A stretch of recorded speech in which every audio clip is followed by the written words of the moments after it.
Hello, and welcome to the How to Exit podcast, where we introduce you to a world of small to medium business acquisitions and mergers. We interview business owners, industry leaders, authors, mentors, and other influencers with the sole intent to share with you what it looks like to buy or sell a business. Let's get rolling.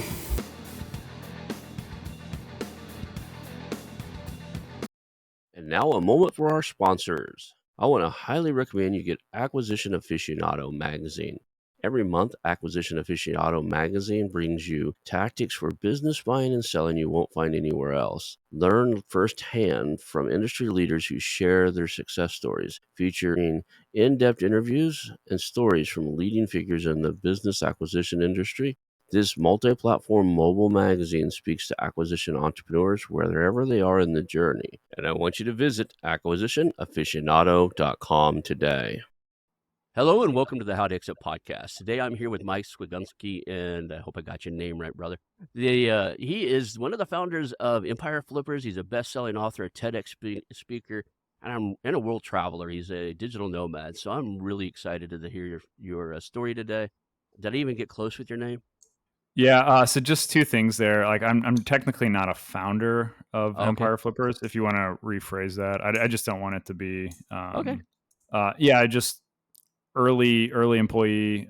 Employee number 4. An I think employee that's number more 4. accurate. I always that's on me, and we'll leave this part in there too.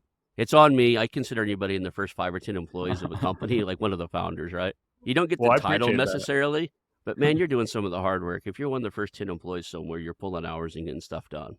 So, yeah. So that's on me. It wasn't on you. It wasn't in the show notes, and we'll make sure this part stays in there too. Let's just be organic and real, because that's just the way we keep it here. So let's do your origin story, man. Just tell me kind of. The running joke has always been, hey, you were born and now you ended up on a show about mergers and acquisitions. How in the hell did you end up here? Yeah, it's definitely been a long journey to get to where I'm at now. Traveling to 100 countries while doing it also, and I'm originally from Wildwood, Missouri, so just getting out of there is, quite a journey in itself. So basically, I got started with traveling at a pretty late age. Like, I hadn't stepped on a plane till I was like 18, was my first international trip. But I just kind of really gravitated and fell in love with travel, primarily through a family trip to Italy. Then the next year, I decided to study abroad. I was studying business. There was a study abroad program through our business school where you could actually get credits and, get ahead in the school. And so it's just kind of a win-win sort of situation where went abroad to Italy, absolutely loved it, was organizing events with like the American students, the Italian students, and just really wanted to find a way to go back. So as soon as study abroad finished, I applied to become a student manager for the University of Missouri study abroad program. And so they essentially selected me to be a student manager for the Prague kind of program. That was, at the time, I didn't know it, but they hired me and they're like, hey, the Prague program is like about to be shut down if we don't get X amount of students, which was double than what they had the year before. So this was kind of my first forte to like marketing, sales, kind of running a business. And it was a really cool sort of 2-year internship kind of deal with the university. And basically you ran the whole show. You're teaching courses through the university, doing the marketing, sales, and we were able to grow the program from 7 students to 30, which was the maximum. And then the next year, max it out again at 45 students, and essentially kind of save the trajectory of this program where it's like Prague was at this time such a hidden gem. And it just became this thing where it was like, I would tell everyone I knew about it, hey, you got to come to Prague. And half the classes were like friends or, friends of friends. So that was kind of my first sort of step into working and traveling, right? Where I was like living in America, but traveling to Europe. And I was like, okay, I'm graduating. I saw 2 very clear paths. A corporate job, I had some offers from corporate jobs my senior year, or I had this last, hey, I'm going to go over to Europe, take my last group of students there. And I'm like, okay, I want to just book a flight, move to Europe, see if I can make it work over there. I just loved it. And within a month or so, I was able to find a job at the university in Prague teaching financial economics, and booked a one-way flight there, and 2 months later had a job offer. And again, that was that light bulb moment where I'm like, I can live anywhere and still develop my career, make a good income, and still travel at the same time. That was that light bulb moment for me where it just all sort of clicked. And that was kind of like how I got started. And then that's like what I call phase one, right? Awesome. And then, like, what was it about Prague that you liked? I mean, is there you were pretty young at the time, probably what, 19, 20? Yeah, so I was when I graduated, I would say I was about 22. I started Mhm. teaching at the university. So like my first college class I was teaching, I was probably around 20. Then 22, I was teaching financial economics as a professor in Prague. So it was a very wild thing because most of the students were actually older than me, which was crazy. So, when you left the college scene, what was your first venture into something entrepreneurial?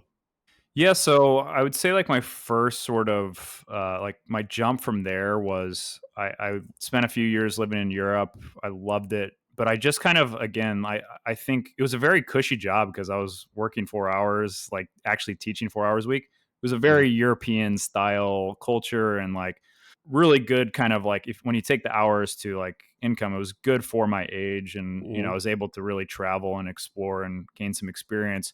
The reason I left is again, I had so much ambition and I didn't see this as the path that was right for me with a young person who's hungry to go down. It's kind of more, hey, if you're in your 50s or 60s and you want to do research and, really, I think it's more better suited for somebody at that life stage in their life. And so my jump was I wanted to move to Australia. So I moved back to the US, got a contract working at Wells Fargo on the trading floor. And the whole agreement was just to work there for 3 months, save up money.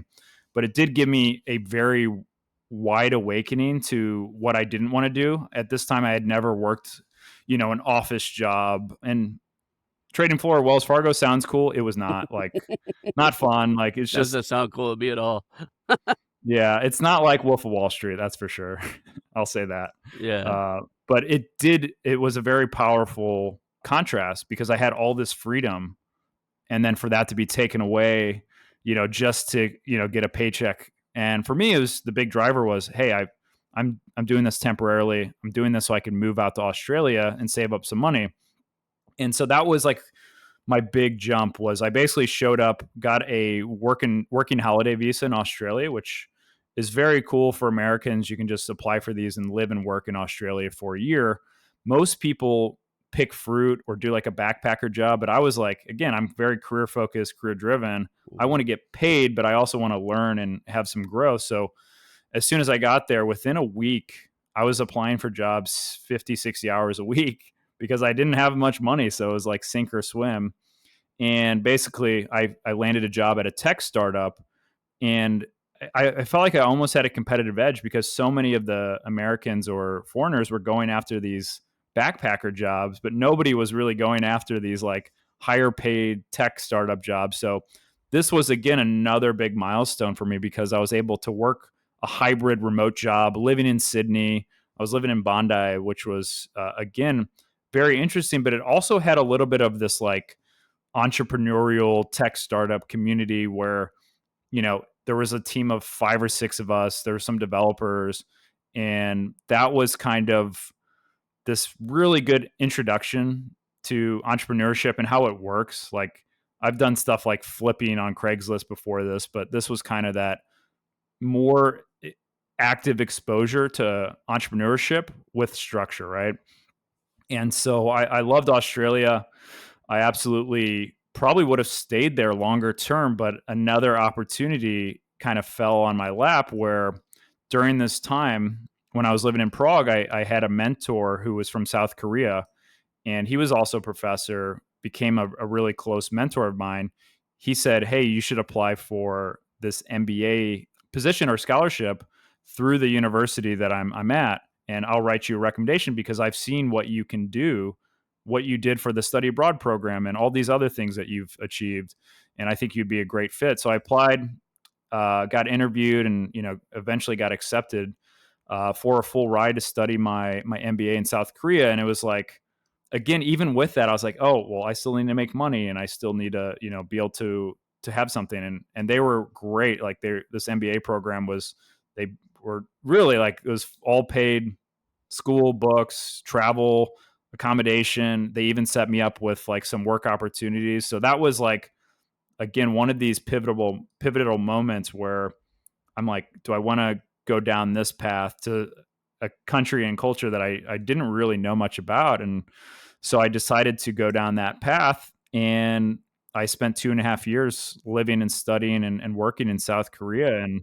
again, it was a wonderful experience. And I was living in Gwangju, which is a little bit of a smaller, I always joked, it's like a small town of like 3 million people. Oh, wow. But most people don't know about it. And I absolutely love like the classmates there.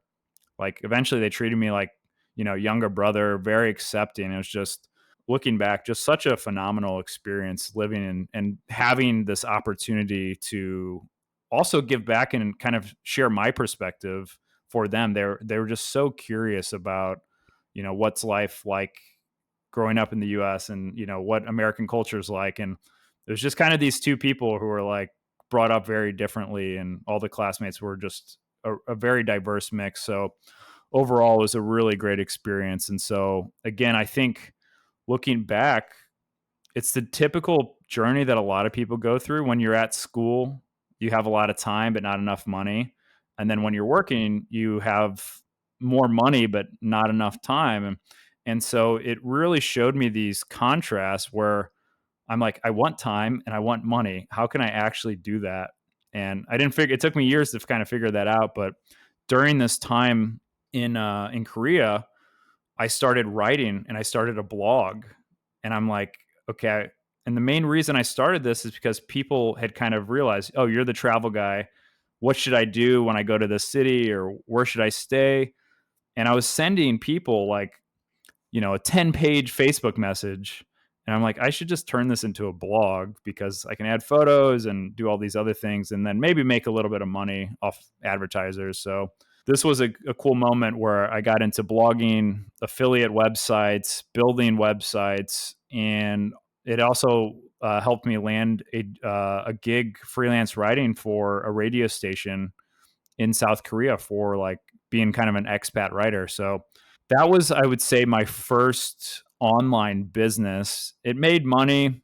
It kind of paid for some travel. It was nothing like crazy income, but it was one of these things that it opened up doors for me in the future, right? And it really led to getting that job at the radio station, getting jobs later, and I'll go into explain kind of how, but that was another kind of really interesting portion of kind of this whole journey, right?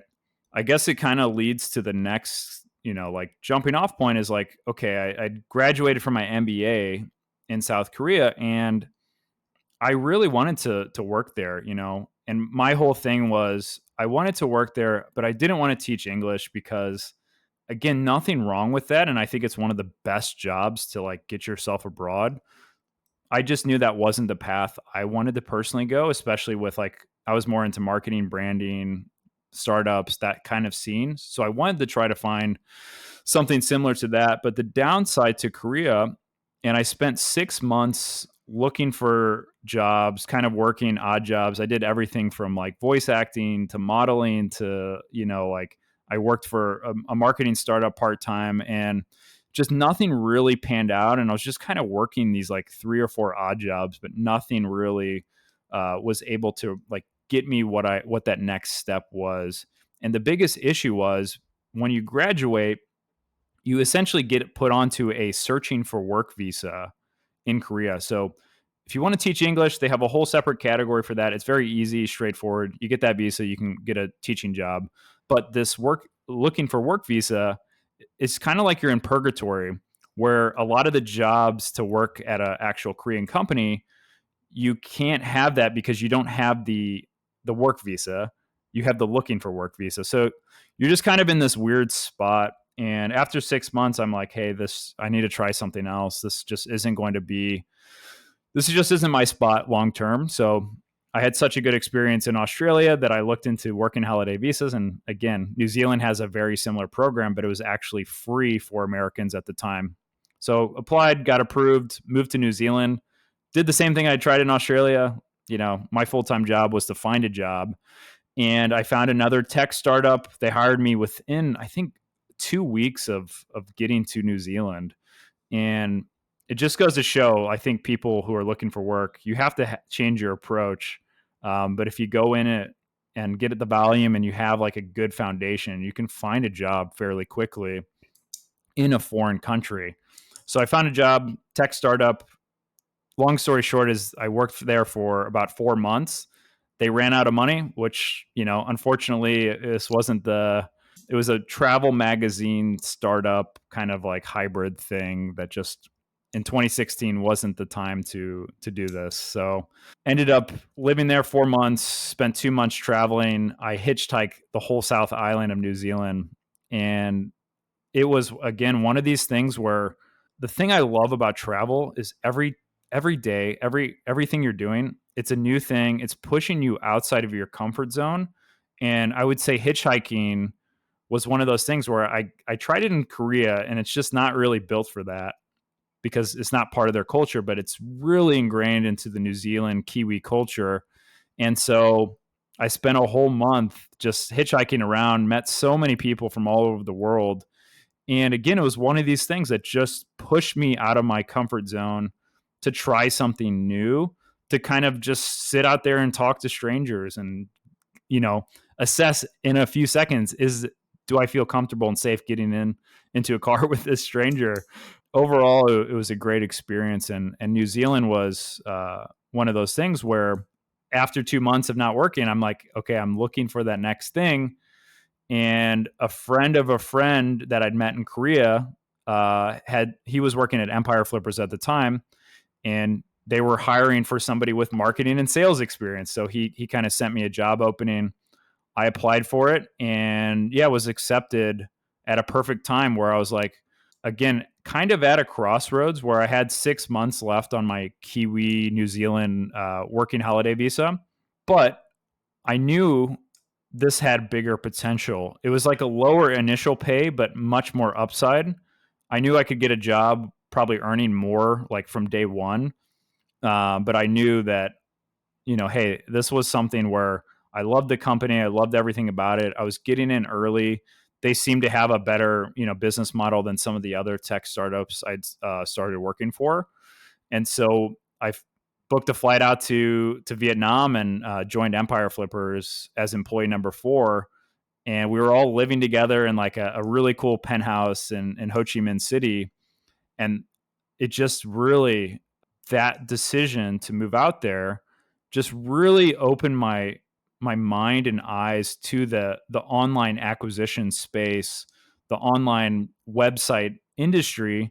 And one of the things that they hired me on was because they liked that I had worked for other tech startups, but they really liked that I had built and managed my own website. So again, it just shows you that you don't really know how everything's going to connect, but Mm-hmm. by building that website back in Korea, I was able to essentially use that to open more doors for me. So even though the blog and stuff kind of was not a huge, money maker, it still in the long run opened a lot of doors for me because I was able to kind of build that experience myself. And I always say, if you don't have the opportunity out there, if it's not coming to you, you have to make it and you have to put in the effort yourself, right? Interesting. Man, you've got a really cool life story, right? It's reminds me a little bit of that. Was that guy that was really boring on like he was a he was in a magazine marketing. Oh, I can't remember the name of the movie right now, but he ends up traveling the world and doing all kind of crazy stuff and hitchhiking around and going to do all that. Something Life of Walter something. Anyway, going I back to think I the know what you're talking about. Yeah. yeah. You think about things like, here in the United States, like, oh, don't hitchhike. Now, if I'm alone, I'll still pick up a hitchhiker here. I'm old enough and strong enough and been, in around hand-to-hand combat. I don't know if I can handle myself pretty well. So, and I can access people pretty quickly. One of the things I want to bring up is you traveling the world, in my mind, makes you a better entrepreneur because you get the different culture experiences. I have a fairly good military buddy of mine. I say fairly good. He's like I was military intelligence, he stayed in it when we got out, so he disappeared. It's fairly classified stuff, so he'll Yeah. disappear for 5 or 10 years, and he pops up on Facebook, goes, "I'm alive, I'm still good," and then he's in the Philippines or he's somewhere weird.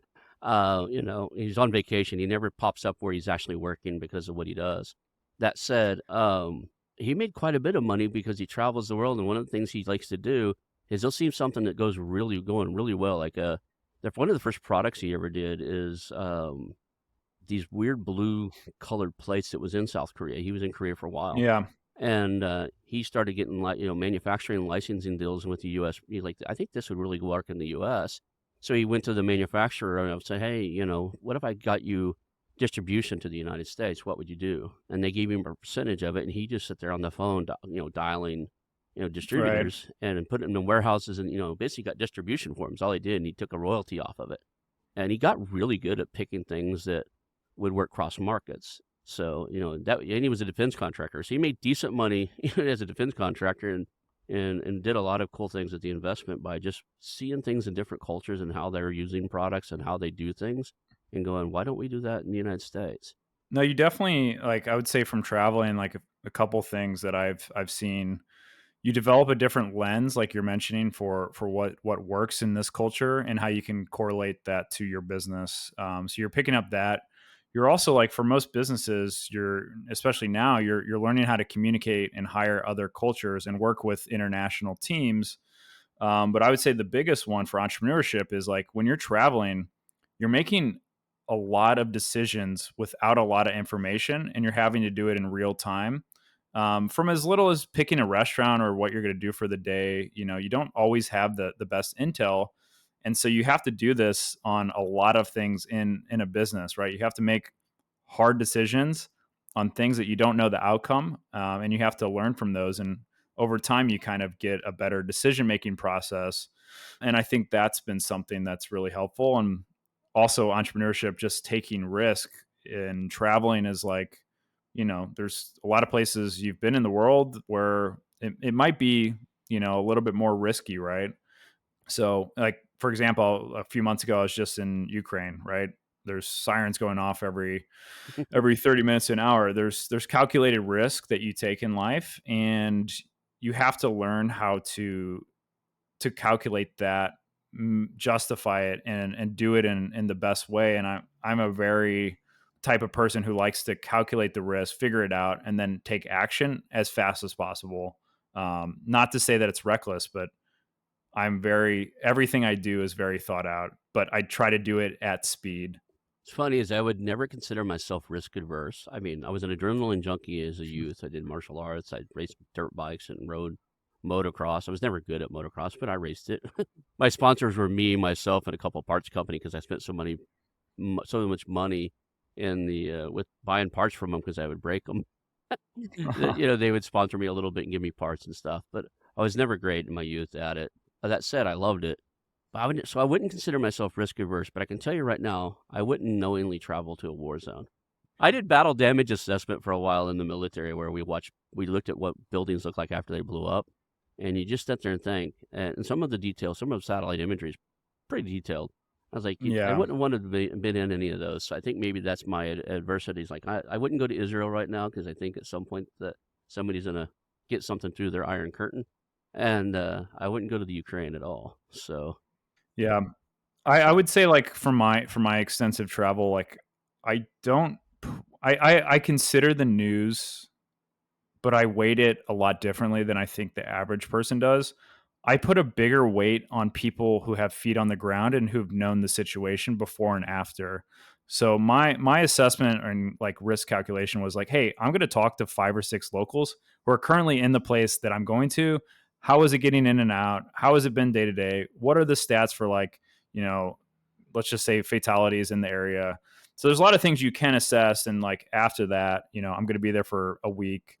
You're able to kind of calculate out and make assessments there. But I will say, in general, with travel, I think most places overall the news is not reality, right? In mhm. general, do your own research. And every situation, every country, and every city is very different. But what I will say is, talk to locals who've been there, talk to expats who are living there currently, And it's a great way to meet people, especially you can join Facebook groups on expat in certain city, and you can connect with some people who give you the actual intel. So don't put all the weight on news. Maybe I'll weight it 5 to 10% in the decision making process, but a lot of times the news is, I've written and used to write for Forbes and write for Entrepreneur. I understand the whole business model behind these businesses. They're doing shock stuff to get clicks, more advertisers, more money. And that's the thing. Like these types of bold headlines get shared 5 to 10 times more. So no wonder they keep writing this. So I would say that's kind of my recommendation or thought process, at least how I assess risk with traveling and going to new situations, is put a bigger emphasis on talking to locals and what it's like there than the news. It's interesting. We used to go to Acapulco a lot and the surrounding towns around there, up in the Tasco and the old Right. silversmithing towns and stuff like that. Myself and some people, and we took a guide with us because we were buying stuff like art. We brought art back in the United States and like silver pieces that were sculpted and art type of things for a brand that we ran. But anyway, we usually had a local security, I guess you would call him a bodyguard or Right. whatever. He's ex-military guy, and he would go with us when we had either a lot of cash on us or we had something valuable with us, some art we were bringing back and having shipped out. But he would take us into the local villages down there, and he's like, the news will tell you this is horrible place, but these are all families. Nobody's ever done anything here. But we stopped and like the cool thing was the culture was so much different. The families would walk out in the street and go, "My mom's cooking dinner. You want to buy dinner?" And in Spanish. And he's like, "Hey, this is I've eaten here. Her mom, this kid's mom's amazing." But you have to either stop and talk to him or run over him because the kids would stand right in front of your car in these little villages, right? And you'd Yeah. have to come to a stop. And so our local guy was like, "No, this is a good one. You won't get sick in here. She boils water to cook all of her to clean her utensils and stuff because as Americans we got weak stomachs." Yeah, I ate in more than one person's room. Like we're sitting down because they would stop people on the side of the road. The kitchen would be full, and their mom would be making all kinds of local foods and stuff. And it was just an amazing culture to be in. That's the best. That's the best travel I can relate to in your realm there. Even then, we went down there for vacation and ended up going. Wait a sec. We went up to Tasco once, which used to be a silver mine, and there's beautiful art where they carve things out of silver and bracelets and jewelry and stuff. And we lived in California, not too far from some of the art galleries and some of these little vacation towns. So we started bringing. So we created our own brand. We brought, we would bring stuff back, have it engraved underneath that brand, so it was kind of like a pseudonym or a brand name on the art. So, but we would import stuff and then put it in the galleries, mark it up, and sell it. And Wow. it was we ended up selling that business years and years and years ago because I was going through a divorce with my first wife. But that said, it was an interesting thing, and it was just because I just seen an opportunity there, and I thought, people in the United States would love this. Why Yeah. doesn't this guy, and a lot of times they would create these. The best thing we ever did is this huge, I would say huge, probably the size of a basketball. It's hollow on the center, but it was silver, solid silver, and it was a Mustang head, like a horse's head. Oh, that's cool. Absolutely beautiful engraving stuff. And the guy didn't even sign his own, like there was no initials on it or nothing. He would sit there and he'd mold stuff that you put it in a mold. He'd carve a clay mold or whatever, pour it in there, and then he would hand finish it, like put the details on it with these tools. And I think we gave $6,000 or $7,000 for that. Brought it to the United States, put it in a gallery, and sold it for 75,000. Right. So Yeah, there's something to finding, I mean, stuff overseas and figuring out a good way to bring it to a, higher income nation like the US, right? yeah, So that's, yeah, that is great. I mean, we call that I mean, you can do that in the US, like retail arbitrage. That's what a lot of stuff on Amazon is now. And yeah, again, that's like the fascinating thing at Empire Flippers. I've seen every way in the world that a business and the internet can be monetized. In one way, it opened my eyes and it gave me this, hey, you can make good money on the internet. You can do it in an ethical way. You can do it in a, great way that helps a lot of people. What I was saying is like there are a few ways, like with retail arbitrage, and you don't have to leave the country, where you just go to Walmart, find something on sale, buy it in bulk, and then sell it on Amazon or eBay, right? that's one technique. Again, there's a lot of nuances that go into that, but that is a way that we've seen people do it.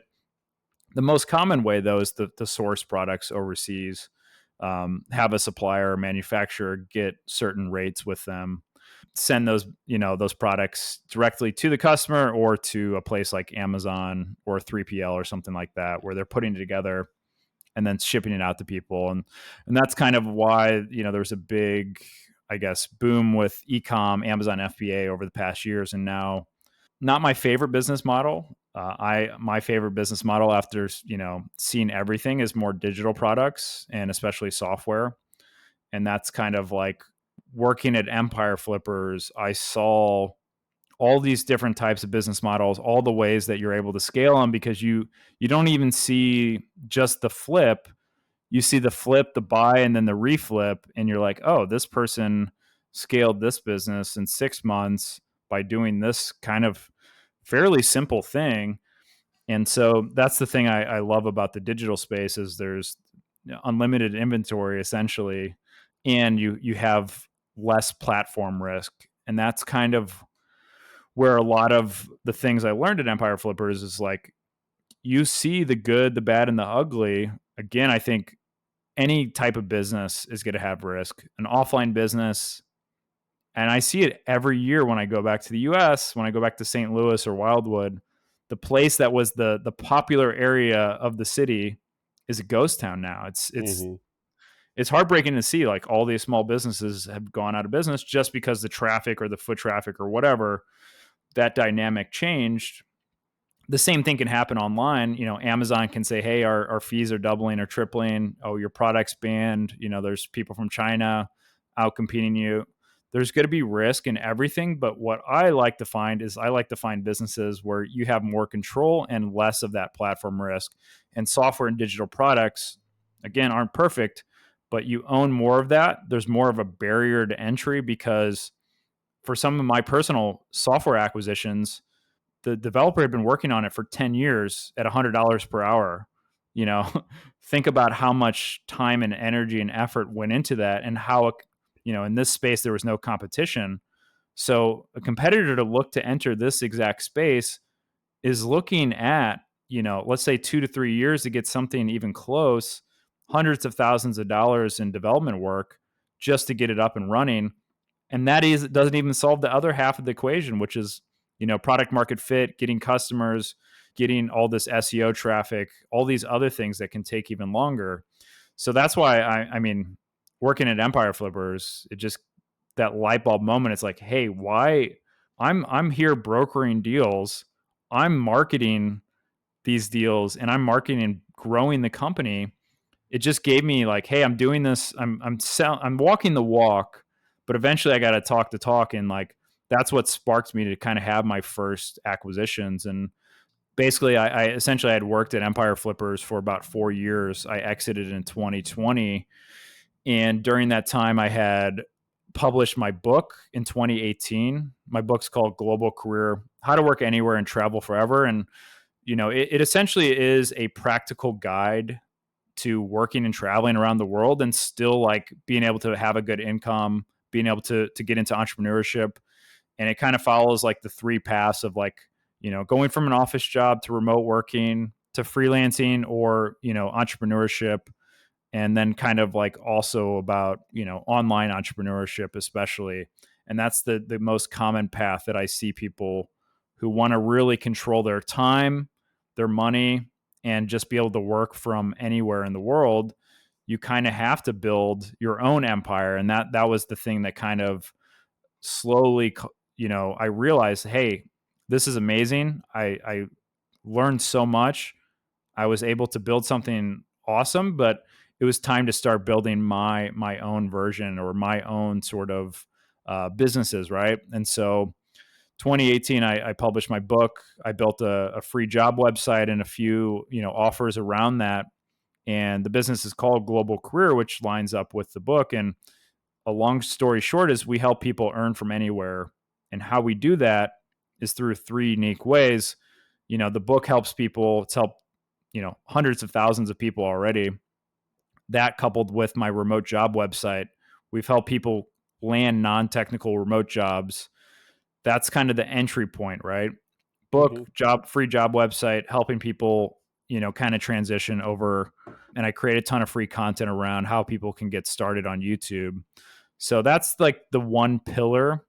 The other pillar is with freelancing. We see a lot of people who, hey, I don't want to get another job. I want to be my own boss. I want to be able to figure out a few of these other things. And so that's the other type of avatar that we're looking to help out. And so I have an offer called copysharks.com where we teach people how to become profitable freelance writers within 6 weeks. And we've gotten some crazy results. Nearly 300 students are already graduated and successful writers.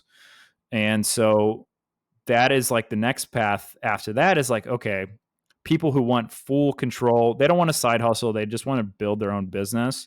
Then we have an entrepreneurial kind of branch of, global career acquisitions.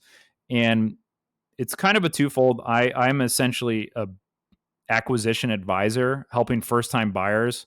So I got 3 deals done this month with first time buyers. And I also got a deal done on the sell side. And basically, what I do is I help first time buyers go through the whole process. I'm helping them, vet the business because I know exactly what to look for after looking at hundreds and thousands of online businesses. I know the problems that can come up, how to structure the deal in their favor, how to create a win-win negotiation, and how to essentially buy a business that's going to have a lot less risk.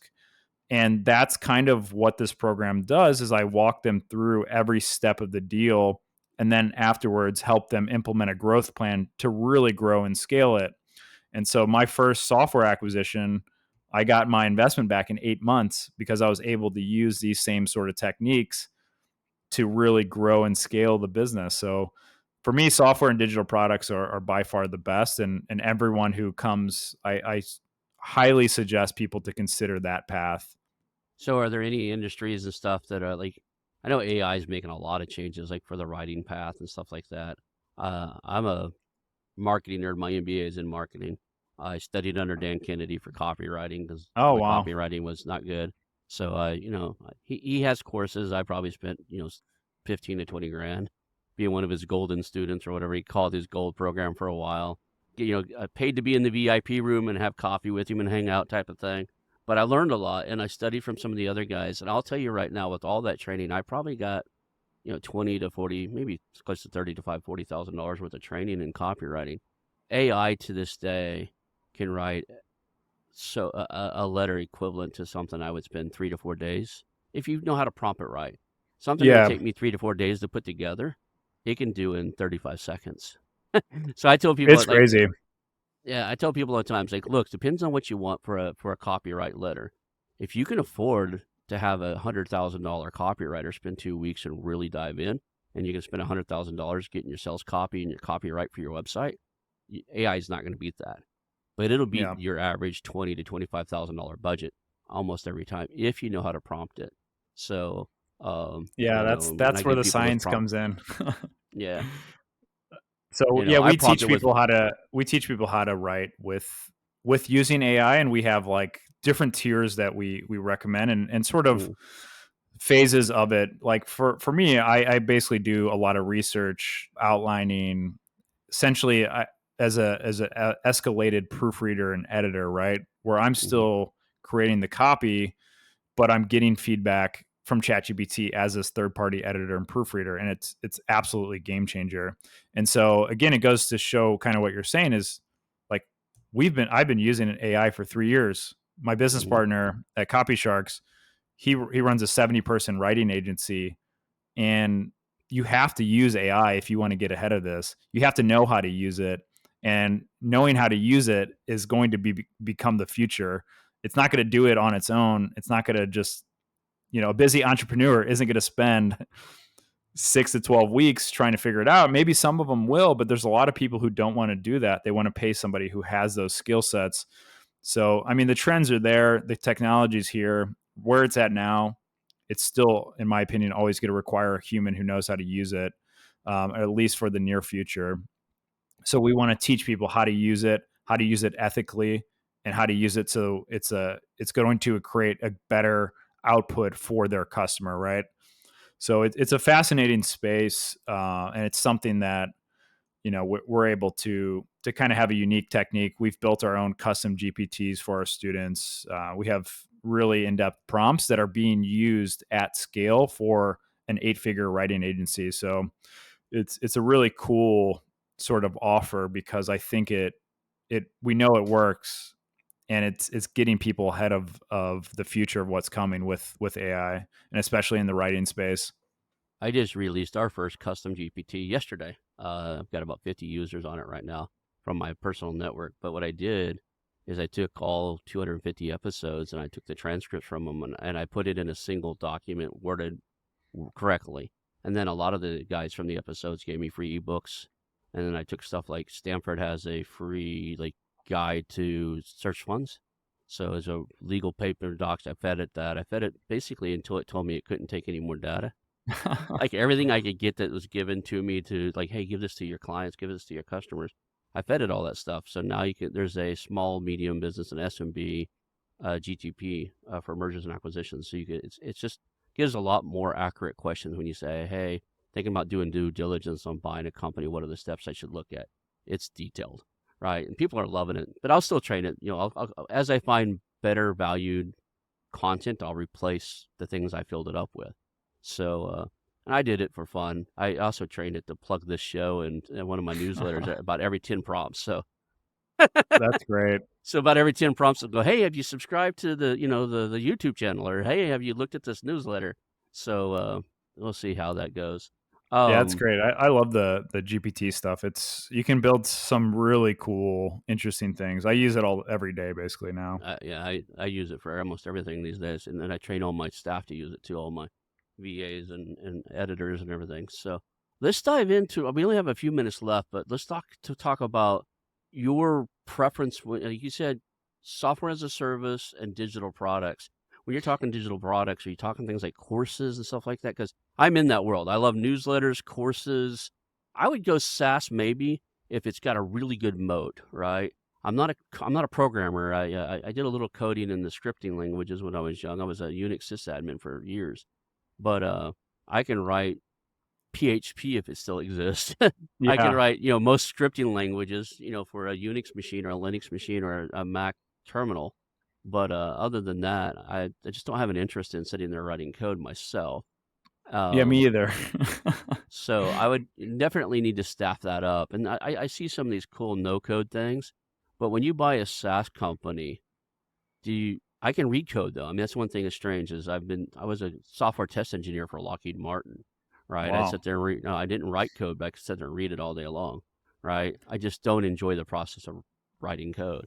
Yeah. But So for me, like again, for anybody who is in my acquisition mhm. program or even for my personal acquisitions, like I always assess on like how complicated the business is going to be. Like I've had one of my acquisitions where it hasn't needed updates for 3 years, right? Wow. But you still need to understand, it's more important to understand how to manage developers and hire good talent than for me it is to like write code. I don't write code. So you have to have that macro and micro understanding for every acquisition. I'm usually having a code audit to figure out, is the code good? Is the structure good? But the main thing is like whenever I'm doing a deal, of course the code is important, but I'm also wondering, what is the structure like for these recent acquisitions? The two buyers on one deal, they have no coding experience, but they have a coding agency who's backing it at a fractional rate. They've been working with this SaaS business for years. They're really a good fit, and they're a perfect fit. The buyer is a perfect fit for this business, and that structure is coming over post acquisition, where these guys don't have the mindset. They don't want to become coders. They just want to operate the business, and they have the skills to do that, and the team to do that. That's coming over in the deal.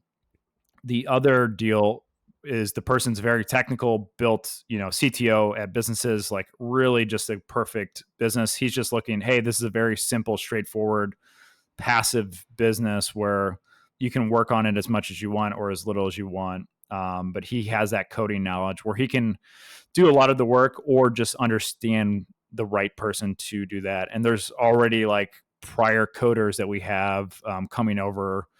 So I would say it's more important to understand how to manage and hire developers than it is to necessarily be a super technical person. Like you still need to have some tech skills. Like if you can get on Zoom and, if you're familiar with WordPress, that's going to be great. Right. I've built a dozen WordPress websites and I understand that sort of thing. But a lot of the businesses that I'm helping with in that acquisition space are, some of them are custom, but a lot of them are plugins or software built on a WordPress kind of like as the front end, which can save a lot of time and money if it's built on WordPress versus like a custom built software.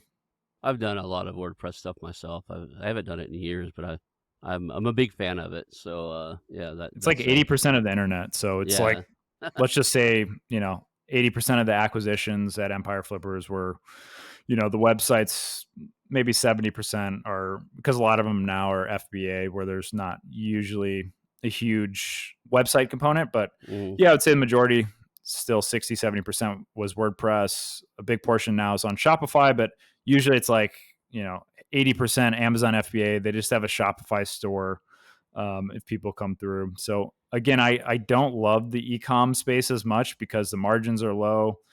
There's a lot of, things outside of your control, and it's just a lot harder to scale without adding new products. With a software business, you can change the prices immediately. You can do, a million different things to grow the business that's all kind of in your control. And I just love the recurring revenue aspect. And the main thing I love is businesses that don't have it set up, but you can turn it into that. That's a very low hanging fruit that I've seen on just about every acquisition I've had, where it's like, oh, they're only doing yearly or they're doing one time fee or lifetime. I'm like, hey, let's change this whole structure around to Mm. optimize for MRR and ARR. So I see a lot of opportunities in the software space and in the kind of the digital product space. It's interesting. Sometimes you can find things that are mismarketed too, meaning that like I don't have permission to say the name of the software or the name of my friend, but I have a friend who bought a SaaS company, and I might get him on here someday. But he looked at this SaaS software, kind of, it's a specialized CRM, and said, you know what? He's there's enough. It was 6-figure purchase, right? It wasn't huge, Yeah. but he's like, there's enough here to replace my income, and I come from a background in the insurance space. I'll say that much. And almost every insurance broker that owns their own brokerage needs this tool. There's not a great one out for them, and I only have to make 2 new features inside of this to make it work for them.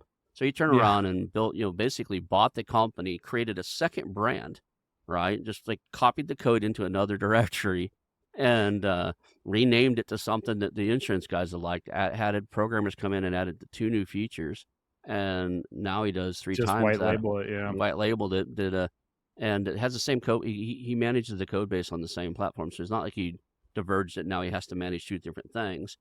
The only thing he manages differently on the 2 things is the 2 or 3 features he needed for the other clients. So he just, anyway. So sometimes you can find really cool deals like where you look at it and go, that's awesome. Well, why didn't you ever market to these guys over here? They really need Yeah. what you've got, right? Yeah. So A lot of times what I see with the deals is it's usually a 1 or 2 person dev focused team that they got the product market fit right, but they just don't know how to grow it to that next level because they don't have a marketing and sales background. And so their scope is just a little bit limited in that space. So it kind of takes somebody with a little bit of a different perspective to bring it to the next level, right? And so that's kind of the lens that I go into it is like, okay, I see they've built something, it's very established, has good year over year, but they haven't changed the prices in 10 years, stuff like that, where I'm like, okay, this is a great opportunity to really grow the business quickly with a few clicks, right? let's demonstrate accessibility to the listeners today. What is the purchase price range that you work with for some of these, and what is the income they can get out of them pretty quickly? Meaning, I could buy a company for, I don't know, 100 grand, and it's going to produce 50 grand a year. So in 2 years, I get my money back. Plus, I've got an income. Do you have that? Do you know the numbers off the top of your head for some of your price range? Yeah. So my space in general is like 10 million and Hmm. below. I would say like the deals on the sell side are averaging around 3 to 4 million. In a business that size, like, it really depends. I can walk you through exact business. It was listed about 500K software business, making around $12,000 per month. So you can kind of see the price range there. That's in the software space. Hmm. I've gotten a few deals where, again, with my negotiation techniques, I'm able to get some great deals for my buyers where we're talking hundreds of thousands of dollars discounted off the price. But yeah, I would say a business, usually like the easiest way to think about it is usually it's 30 times at the bottom end, 30 times monthly net profit. Hmm. So if a business is making $10,000 a month over the trailing 12 months on average, $10,000 a month times 30, we're looking at $300,000 of valuation price. And that $300,000 business is generating about 10K per month in net profit, right? So that's on the low end. Something that's very, let's say, 10 years old, super big moat, that could be upwards to 60x. So you could be looking at the difference between a $300,000 business or a $600,000 business. And that's like from the buy side, that's where I see the most opportunity is in that range, because a lot of those businesses are too big for a solo buyer, but they're too small for any of the portfolio buyers to even look at. And so they sit on the marketplace, and then I can come in and really offer a unique deal structure where everyone's happy, everyone's walking away, getting a lot of money or getting a good deal. And so that's where I kind of swim in, as at least with a lot of people in my acquisition program, is around that 300 to 600K range. Awesome. Well, we're running out of time. Let's do a three takeaways. If somebody can only remember two or three things from the show today, what would you want them to remember? I would say like anything you guys want to do is possible. You can earn from anywhere in the world. I'm living proof of that. I've helped thousands of people do it. I think the number one thing stopping most people is themselves and their mindset. Unfortunately, most people need a catalyst in their life to make that drastic change. But again, I just gave a TED talk about how you can try to overcome that catalyst without it happening. So if you just search my name in TED Talk or TEDx, you'll find it. But yeah, I would say that's the biggest takeaway. Anything you want, you can achieve. You just have to, make the goals, have the dream, but have the goals along with it to actually make it come true. And there's no shortage of what you can achieve there. Cool. If somebody wants to work with you, how do you want them to reach out to you? Yeah, so just if anybody's interested, you can learn more about my programs or you can grab my book. Just go to globalcareerbook.com. It also has all of my social media. I would say I'm most active. Easiest place to contact me is Instagram. LinkedIn's pretty good, but I get about 10 to 15 messages on there a day. So it's pretty tough. I would say Instagram, or if you go to globalcareerbook.com, you can find my email or contact form through there. I'll be sure to put all those in the show notes for you guys so that we have all the links to his social contacts and stuff. I want to thank you for your time, and we can call that and wrap that up and call it a show today.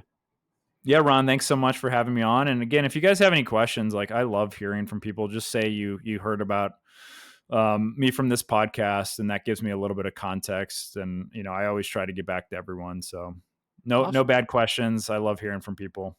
Cool. Well, hang out for just a second after this, and we'll call this a show. I want to announce our new channel partners, the ITX Marketplace.